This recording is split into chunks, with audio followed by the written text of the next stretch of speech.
الرحمن الرحیم ولو قال انت طالق على الف على انی بالخيار۔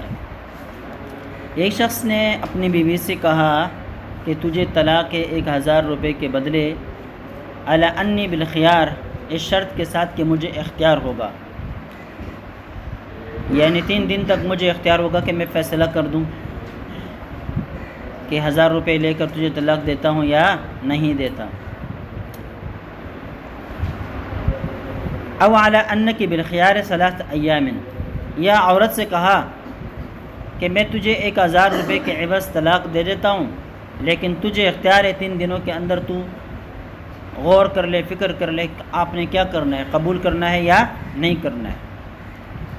فقبلت، عورت نے قبول کر لیا۔ فالخیار باطل، تو کہتے ہیں خیار باطل ہے۔ اذا کان للزوج، جب وہ خیار شوہر کو حاصل ہو، وہو جائز اذا کان للمرأة، اور جب وہ اختیار عورت کو دیا جائے تو پھر جائز۔ فإن ردت الخيار في 3 بطل، اگر 3 دنوں کے اندر اس نے خیار کو رد کر دیا تو طلاق باطل ہو جائے گی، یعنی طلاق واقع نہیں ہوگی، ختم۔ وإن لم ترد، اگر اس نے رد نہیں کیا طلقت، تو عورت کو طلاق پڑ جائے گی۔ وَلَزِمَهَا الْأَلْفُ، اور 1000 اس کے اوپر لازم ہو جائیں گے۔ وَهَذَا عِنْدَ أَبِي حَنِيفَةَ، یہ امام ابو حنیفہ رحمہ اللہ کا مسلک ہے، تشریح خود آتی ہے۔ وقال الخيار باطل في الوجهين، صاحبین فرماتے ہیں کہ خیار دونوں صورتوں میں باطل ہے، خیار عورت کو دیا جائے تب بھی باطل ہے، یا مرد اپنے پاس خیار کو رکھ کے تب بھی باطل ہے، اور طلاق واقع، طلاق واقع ہوگی۔ وعلیہا 1000 درہم، اور عورت کے اوپر 1000 درہم لازم ہو جائیں گے۔ خیار میں درمیان میں کچھ نہیں ہوگا، طلاق واقع ہو جائے گی، عورت کے اوپر 1000 روپے دینا لازم ہو جائیں گے۔ وجہ اور دلیل یہ پیش کرتے ہیں لأن الخيار للفسخ بعد الانعقاد لا للمنع من الانعقاد۔ دیکھیے یہاں اختیار سے مراد کیا ہوتا ہے؟ صاحبین فرماتے ہیں کہ اختیار کا یہ مطلب نہیں ہوتا کہ یہ انعقاد عقد، انعقاد بیع، انعقاد عقد کے لیے مانع اور رکاوٹ ہو، یعنی یہ عقد کو منعقد ہونے سے نہیں روکتا، عقد کو منعقد ہونے سے نہیں روکتا، بلکہ عقد کے انعقاد کے بعد اس کے اندر فسخ کا حق دیتا ہے، بس کہ اس کے ذریعے سے آپ فسخ بھی کر سکتے ہیں۔ جیسے کہ میں نے یہ چیز آپ پر بیچی، شرط یہ کہ مجھے اختیار ہوگا، تو اس کا مطلب یہ کہ میری اور آپ کی بے ہو گئی ہے، لیکن مجھے اس بے کے توڑنے کا اختیار ہے 3 دنوں تک، یا آپ کو اس بے کے توڑنے کا اختیار ہے 3 دنوں تک۔ تو صاحبین فرماتے ہیں کہ یہاں طلاق منعقد ہو چکی ہے، طلاق کیا ہو گئی؟ منعقد ہو چکی ہے، یعنی طلاق واقع ہو گئی ہے۔ البتہ اختیار کی وجہ سے شوہر کو یا بیوی کو اس کے فسخ کرنے کا حق مل جاتا ہے، جبکہ طلاق کے اندر اس طرح فسخ نہیں ہوتا، سمجھ گئے؟ خلع کے اندر فسخ نہیں ہوتا۔ اس وجہ سے یہ حضرات فرماتے ہیں کہ خیار بیوی کو حاصل ہو یا شوہر کو حاصل ہو، وہ خیار باطل ہوگا اور طلاق واقع ہو جائے گی، عورت کے اوپر 1000 روپے لازم ہو جائیں گے۔ اس عبارت کو سمجھو، یہ صاحبین کی دلیل ہے لأن الخيار للفسخ، کہ خیار جو ہوتا ہے وہ فسخ کرنے کے حق دلانے کے لیے ہوتا ہے، بعد الانعقاد، عقد کے منعقد ہو جانے کے بعد، لا للمنع من الانعقاد، نہیں ہے کہ وہ عقد کو منعقد ہونے سے روک دیتے ہو، ایسا نہیں ہے۔ والتصرفان لا يحتملان الفسخ، یہ جو دونوں تصرفات ہیں، ایجاب و قبول، عورت مرد نے ایجاب کیا باقاعدہ، عورت نے اس کو قبول کر لیا، ٹھیک ہے، کہتے ہیں لا يحتملان الفسخ من الجانبین، یہ جانبین سے فسخ کا احتمال نہیں رکھتے، ٹھیک ہے۔ لأنه في جانبی یمین ومن جانبها شرطها، اس کی وجہ یہ ہے کہ یہ جو خلع ہے نا، پہلے بھی گزر چکا کہ یہ مرد کے حق میں گویا کہ یمین ہے، معلق بشرط، کیا ہے؟ یمین، یعنی معلق بشرط، قسم ہے، اور قسم سے رجوع نہیں ہو سکتا، اور قسم کو فسخ بھی نہیں کیا جا سکتا، لہذا اور مرد کے حق میں یہ قسم ہے اور قسم لازم ہوتی ہے، اس کو فسخ نہیں کیا جا سکتا۔ ومن جانبها شرطها، عورت کی طرف سے جو قبول ہے وہ گویا کہ یہ اس یمین کے لیے شرط ہے، اور یمین کو جب فسخ نہیں کیا جا سکتا تو اس کی جو شرط ہے وہ بھی فسخ نہیں کی جا سکے گا، اس کی جو شرط ہے وہ اس کو بھی فسخ نہیں کیا جا سکے گا۔ لہذا یہ گویا کہ اختیار سرے سے منعقد ہوا نہیں، عقد منعقد ہو چکا ہے، طلاق واقع ہو گئی ہے، اور عورت کے اوپر 1000 روپے لازم ہو چکے ہیں۔ اللہ اکبر۔ ولی ابی حنیفہ، امام ابو حنیفہ رحمہ اللہ کی دلیل ان الخلع فی جانبها بمنزلۃ البیع حتی یصح رجوعها۔ دیکھیں یہاں نظریات کا فرق ہے۔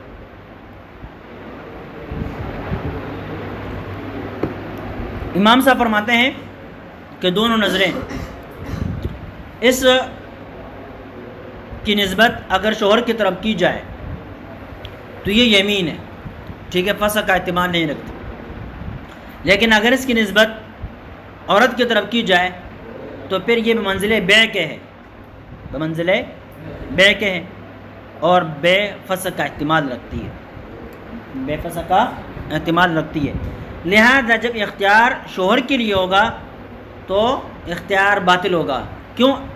اس لیے کہ اس کے حق میں تو یہ یمین ہے، اور یمین کے اندر کوئی اختیار مختار نہیں ہوتا، لیکن عورت کے حق میں یہ بیع کی طرح ہے، اور بیع کے اندر اختیار ہوتا ہے۔ لہذا اگر اختیار عورت کو حاصل ہوگا تو درست، لیکن اگر شوہر کے لیے اختیار رکھا جائے تو پھر درست، اختیار درست نہیں ہوگا، سمجھ گئے؟ حتی یصح رجوعها، یہی وجہ ہے کہ عورت اگر اس سے رجوع کرنا چاہے تو کر سکتی ہے۔ ولا يتوقف على ما وراء المجلس، اور دوسری بات یہ ہے کہ یہ ماوراء مجلس کے اوپر موقوف نہیں ہے، یعنی عورت کو جس مجلس کے اندر کہا گیا کہ 1000 روپے کے بدلے میں تجھے طلاق دیتا ہوں، قبول کرنا ہے تو بتا دے، اگر اس مجلس کے اندر اس نے قبول کر لیا تو ٹھیک ہے، نہیں تو نہیں، بعد میں قبول نہیں کر سکتا۔ عورت کے حق میں، عورت کے حق میں بعد میں پھر قبول کیا ہے؟ قبول نہیں کر سکتا۔ یہ فیصح اشتراط الخیار فی، لہذا اس کے اندر خیار شرط رکھنا عورت کے حق میں، عورت کی طرف نسبت کرتے ہوئے یہ درست ہوگا۔ واما فی جانبہ یمین، شوہر کے حق میں چونکہ یہ یمین ہے، حتی لا یصح رجوعہ، یہی وجہ ہے کہ شوہر اس سے رجوع نہیں کر سکتا۔ شوہر نے کہہ دیا کہ میں 1000 روپے کے بدلے میں تجھے طلاق دیتا ہوں، بس اس کی زبان سے بات نکل گئی، اب یہ نہیں کہہ سکتا کہ نہیں دیتا، میں اپنے اختیار کو، اس بات کو واپس لیتا ہوں، واپس نہیں لے سکتا۔ اب عورت کی مرضی پر ہے، قبول کرتی ہے تو ٹھیک ہے، رد کر دے گی تو رد ہو جائے گا۔ وَيَتَوَقَّفُ عَلَى مَا وَرَاءِ الْمَجْلِسِ، اور یہ ماوراء مجلس کے اوپر بھی موقوف رہتا ہے۔ کیا مطلب؟ ماوراء مجلس بھی اس کی یہ بات قائم اور دائم رہتی ہے۔ شوہر نے یہاں بیٹھ کر یہ بات کہی کہ میری بیوی کو میں طلاق دیتا ہوں 1000 روپے کے بدلے میں، مجلس کے اندر عورت نہیں ہے، کسی اور جگہ ہے، سمجھ گئے؟ تو اس دوسری جگہ میں بھی عورت کو اختیار حاصل ہے، قبول کرتی ہے یا رد کرتی ہے۔ کیوں؟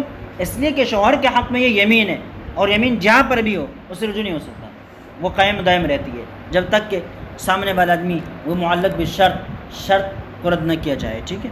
ولا خیار فی الایمان، قسموں کے اندر کوئی خیار نہیں ہوتا۔ وجانب العبد فی العتاق مثل جانبها فی الطلاق، غلام کے طرف عتاق کے اندر مثل جانبها عورت کی طرف کی طرح ہے، فی الطلاق طلاق میں، جس طرح عورت کو اختیار حاصل ہوتا ہے تو امام صاحب فرماتے ہیں کہ غلام کو بھی اختیار حاصل ہوگا۔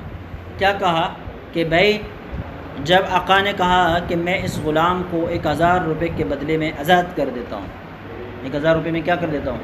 آزاد کر دیتا ہوں، بس ہو گیا، اب رجوع نہیں ہو سکتا۔ لیکن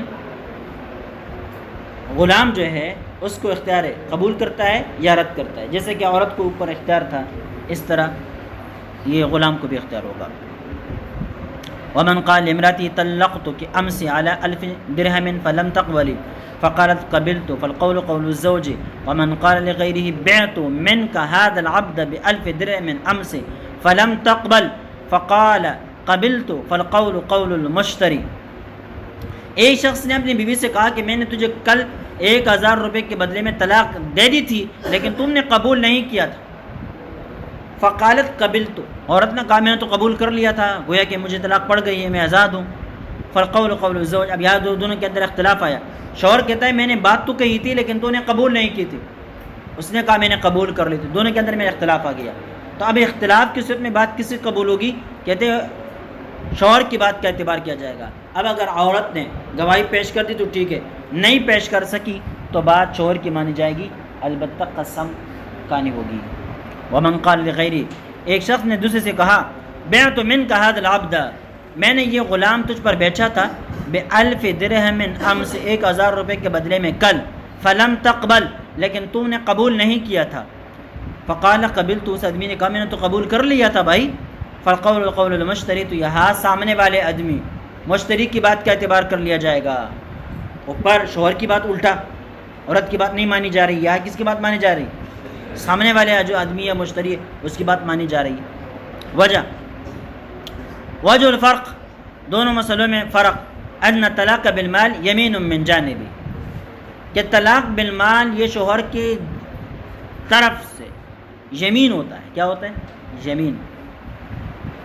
اور یمین سے پھر رجوع کرنا درست نہیں ہوتا. ایک فالاقرار به لا يكون اقرارا بشرط لصحته بدون، یمین کا اقرار کرنا یہ شرط کا اقرار کرنا نہیں ہوتا، لصحته بدون، اس لیے کہ یمین بغیر شرط کے بھی درست ہے. یمین بھائی، یمین کے لیے سامنے والے آدمی کو قبول کرنا نہ کرنا اس کے ساتھ کوئی تعلق نہیں ہوتا، لیکن بے میں سامنے والے آدمی کا قبول کرنا کیا ہوتا ہے؟ لازمی ہوتا ہے. سمجھئے؟ یعنی بے ایجاب و قبول کو چاہتے ہیں، دو چیزوں کو چاہتے ہیں، متعاقدین کو چاہتے ہیں، جبکہ یمین ایک آدمی کی طرف سے بھی پوری ہو جاتی ہے. سمجھ گئے؟ اما البیع فلا یتم الا بالقبول، بیع قبول کے بغیر تام ہوتی نہیں. والاقرار به اقرار بما لا یتم الا به، تو بیع کا اقرار کرنا یہ اقرار کرنا ہے اس چیز کا بھی جس کے بغیر بیع تام نہیں ہوتی. جب اس نے کہا کہ میں نے تجھ پر بیچا تو بیچنے کا اعتراف کیا نہیں کیا؟ اقرار کیا نا. تو بیچنا تب متحقق ہوتا ہے جب سامنے والا آدمی قبول بھی کر لے. بیچنا تب متحقق ہوتا ہے جب سامنے والا آدمی قبول بھی کر لے. تو گویا کہ جب آپ نے کہا کہ میں نے بیچا تو اس کا واضح مطلب یہ کہ سامنے والے آدمی نے قبول بھی کیا ہوگا، ورنہ آپ بیچنا نہ کہتے، بلکہ آپ یہ کہتے تھے میں نے پیش کیا تھا. لیکن تم نے تو یہاں بعت منک کا لفظ استعمال کیا ہے، یہ نہیں کہا عرضت علیک، میں تو ٹھیک ہے. لہذا فانکارہ القبول رجوع منہ، تو اب قبول کا جب انکار کر رہا ہے گویا کہ وہ رجوع کر رہا ہے. کیا کر رہا ہے؟ رجوع کر رہا ہے. سمجھ گئے؟ لہذا دونوں مسئلوں میں فرق ہے کہ پہلے مسئلے میں سامنے والے آدمی یعنی بیوی کے قول کا اعتبار نہیں ہے بلکہ اس کے قول کا اعتبار ہے، اور دوسرے مسئلے میں بیع کے مسئلے میں شوہر کی بات کا بولنے والے کی بات کا اعتبار نہیں بلکہ سامنے والے آدمی یعنی مشتری کی بات کا اعتبار ہے. وجہ فرق دونوں کے درمیان اصولی ہے، اور وہ یہ کہ یمین شرط کے پائے جانے پر موقوف نہیں ہے، اس کے بغیر بھی درست ہے. لیکن کیا ہے بھائی، بیع جب تک سامنے والا آدمی قبول نہ کرے تب تک پائی نہیں جاتی. جب یہ کہہ رہا ہے کہ میں نے بیچا تھا تم نے قبول نہیں کیا تھا، تم نے قبول نہیں کیا تھا کہہ کر گویا کہ وہ اپنی بات سے رجوع کرنا چاہتا ہے، گویا کہ میں نے نہیں بیچا تھا. تو جب پہلے کہا کہ بیچا تھا اب کہہ رہے نہیں بیچا تھا، سمجھ گئے؟ تو اس بات کا اعتبار نہیں ہوگا. قال والمبارات کالخلع، مبارہ یہ با مفعلہ کا مصدر ہے. برأ یبرأ بری کرنا، بری ہونا، اور بارأ یبارئ مبارأۃ حمزے کے ساتھ ہے بھائی، ایک دوسرے کو بری کر دینا، ایک دوسرے کو بری کر دینا. بھائی بیوی نے شوہر سے کہا کہ تم میرے تمام حقوق سے بری، شوہر کہتا ہے کہ تم میرے تمام حقوق سے بری، اس کو کیا کہتے ہیں؟ مبارات کہتے ہیں. کل خلع، حضرت فرماتے ہیں کہ یہ خلع کی طرح ہے. کلاہما یسقطان کل حق لکل واحد من الزوجین الاخر، ان میں سے ہر ایک حق اس حق کو ساقط کر دیتی ہے کہ لکل واحد من الزوجین الاخر، کہ میاں بیوی میں سے کوئی بھی حق کسی ایک کا دوسرے کے اوپر جو ہے، یہ مبارات اور یہ خلع اس حق کو ساقط کر دیتے ہیں. مما یتعلق بالنکاح، لیکن تمام حقوق نہیں، صرف وہ حقوق جو نکاح کی وجہ سے ایک دوسرے کے اوپر لازم آتے ہیں. لہذا اگر یہ اپنے قریبی رشتہ دار ہے، چچا زاد بہن بھائی ہے، تو ٹھیک ہے، باقی حقوق تو ختم ہو جائیں گے، نکاح کے حقوق تو ختم ہو جائیں گے، لیکن رشتہ داری کے حقوق ہے وہ ختم نہیں ہوں گے، اپنی جگہ پر برقرار رہیں گے. سمجھ گئے؟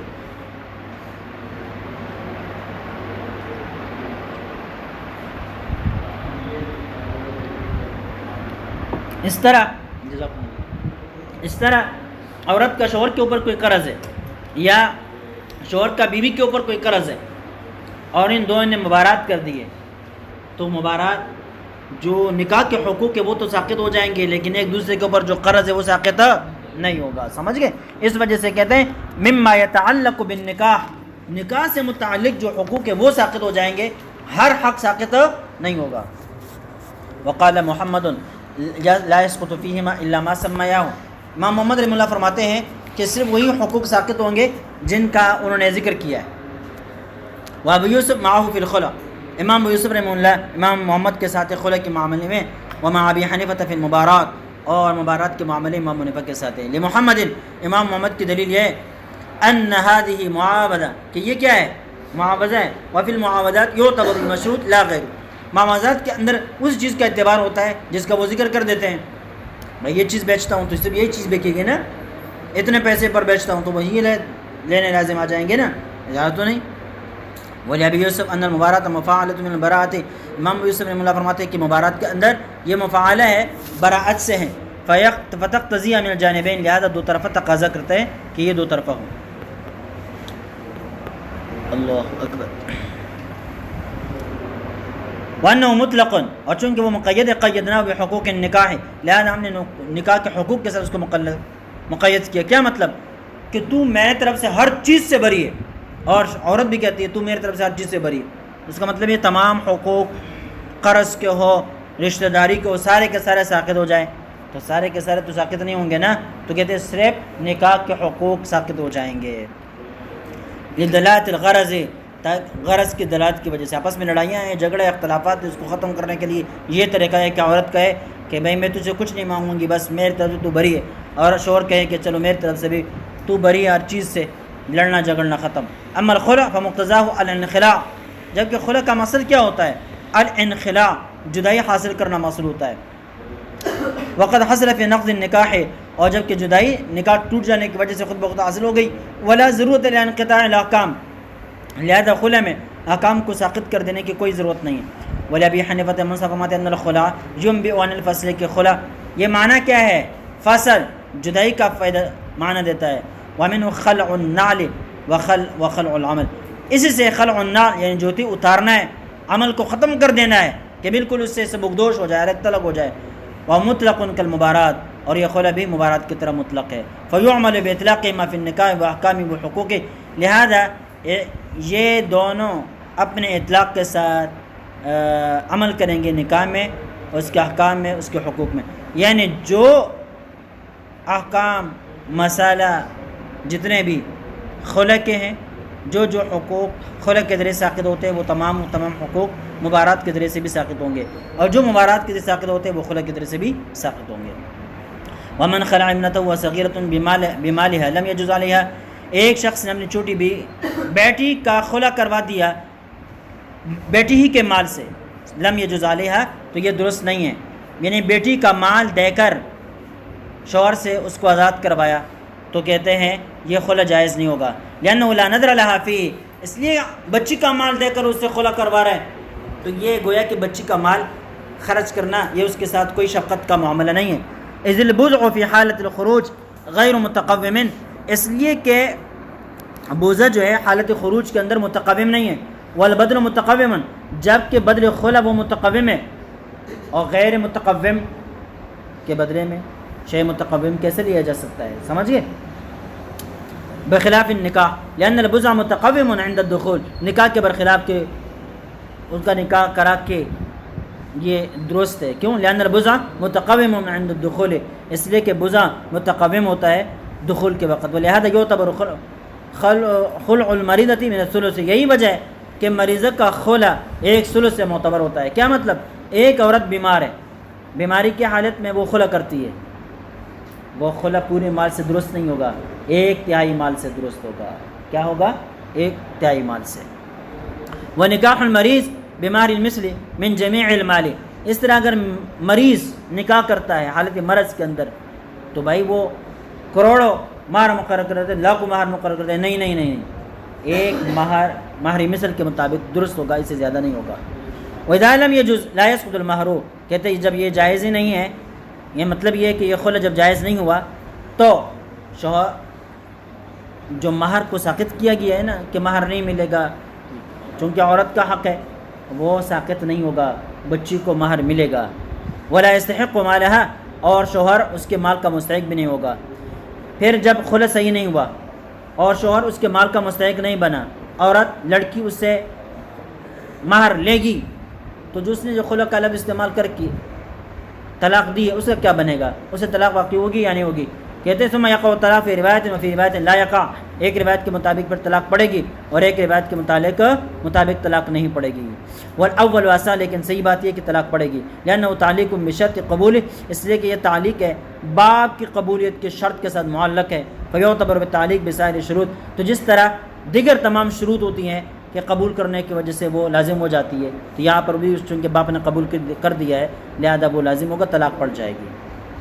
وَإِنْ خَالَ عَلَىٰ أَلْفٍ عَلَىٰ أَنَّهُ زَامِنٌ فَالْخُلُعُ وَاقِعٌ وَالْأَلْفُ عَلَى الْأَبِّ، باپ نے چھوٹی بچی کا خلع کروا دیا 1000 روپے کے بدلے میں اور کہا کہ 1000 روپے شوہر کی طرف سے میں دے دوں گا، تو کہتے ہیں خلع واقع ہو جائے گی اور 1000 روپے باپ کے اوپر لازم ہوں گے۔ لأن اشتراط بدل الخلع علی الاجنبی صحیح، اس لیے کہ بدل خلع کا شرط کسی تیسرے آدمی پر لگانا درست ہے، اجنبی کے اوپر لگانا درست ہے تو باپ کے اوپر لگانا بھی درست۔ فعل الاب اولا ولا يسقط مہرها، البتہ عورت کا مہر ساقط نہیں ہوگا، لأنه لم يدخل تحت ولایت الاب، اس لیے کہ مہر کو ساقط کر دینا یہ باپ کی ولایت کے نیچے داخل نہیں ہے، لہذا مہر ساقط نہیں ہوگا۔ وَإِنْ شَرَطَ الْأَلْفَ عَلَيْهَا، اگر شرط لگا دی کہ 1000 روپے یہ بچی ہی دے گی، توقف علی قبولها، تو کہتے ہیں بچی کی قبولیت کے اوپر موقوف رہے گا۔ ان کان من اہل القبول، اگر عورت بچی ایسی ہے جو قبول کر سکتی ہے تو بچی سے پوچھا جائے گا کہ تیرے باپ نے تیرے 1000 روپے کے اوپر تیرا خلع کرا دیے، قبول کرتی ہے تو بتا دے، نہیں کرتی ہے تو تو بھی بتا دے۔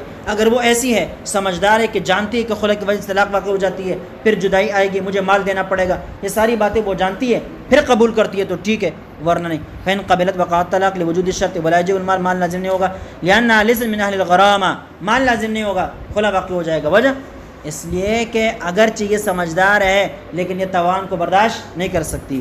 فإن قبله الاب عنها، اگر باپ نے اس کی طرف سے قبول کر دیا، ففي روایتان، اس کے اندر 2 روایتیں، ایک روایت ہے کہ صحیح، دوسری روایت ہے کہ صحیح نہیں۔ وقد اذا خلع على مہرها، اس طرح خلع لے لیا مہر پر، ولم يزمن الاب المہر، باپ مہر کا ضامن نہیں ہوا، توقف على قبولیت، بچی کی قبولیت کے اوپر موقوف رہے گا۔ فإن قبلت، اگر قبول کر دی تو طلقت، طلاق پڑے گی، ولا يسقط المہر، مہر ساقط نہیں ہوگا۔ وإن قبل الاب عنها، اگر باپ نے اس کی طرف سے قبول کر دیا، فعلى روایتين، اس کے اندر بھی 2 روایتیں، ایک روایت یہ کہ صحیح، دوسری روایت یہ کہ صحیح نہیں۔